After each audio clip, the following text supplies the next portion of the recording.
ہلاکت ہے سخت دل لوگوں کے لیے جو کہ اللہ تعالیٰ کے ذکر سے محروم ہے۔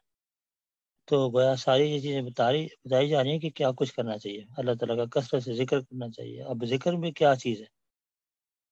ذکر میں 4 چیزیں آتی ہیں۔ ایک ہے قرآن شریف کو اللہ تعالیٰ نے ذکر کہا، اِنَّا نَحْنُ نَزَّلْنَا الذِّکْرَ وَإِنَّا لَهُ لَحَافِظُونَ، تو قرآن شریف کو پڑھو اور اس پر عمل۔ پھر دوسرا ہے نماز، ذکر ہے اللہ تعالیٰ کا، اقیم الصلاۃ لذکری، نماز کو قائم کرو میرے ذکر کے لیے، تو وہاں قرآن شریف نماز کو بھی ذکر کہا گیا۔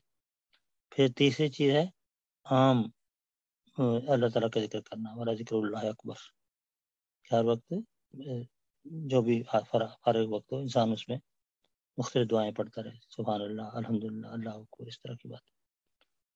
چوتھی چیز جو ہے وہ یہ ہے کہ دوسروں کو تبلیغ کرنا اور اللہ کی طرف بلانا، ومن احسن قولا ممن دعا الی اللہ، اس شخص کے قول سے بہتر کس کا بہتر ہو سکتا ہے قول جو لوگوں کو اللہ کی طرف بلاتا ہے۔ تو یہاں اللہ کی طرف بلانا جو ہے وہ بھی ذکر الہی، یہ 4 قسم کا ذکر ہے، اس لیے ہمیں اس ہر قسم کے ذکر کے لیے کوشش کرنی چاہیے اور دعا کرنی چاہیے کہ اللہ تعالیٰ ہمیں اور ہماری اولادوں کو اور ہمارے سارے ارد گرد دوستوں کو اس کی توفیق عطا فرمائے۔ فرمایا اولئک فی ضلال مبین، یہ تو بڑی کھلی گمراہی میں، اولئک کا یہ لوگ فی میں ضلال گمراہی مبین کھلی، اس میں کوئی شک ہی نہیں ہے کہ یہ لوگ گمراہ ہیں۔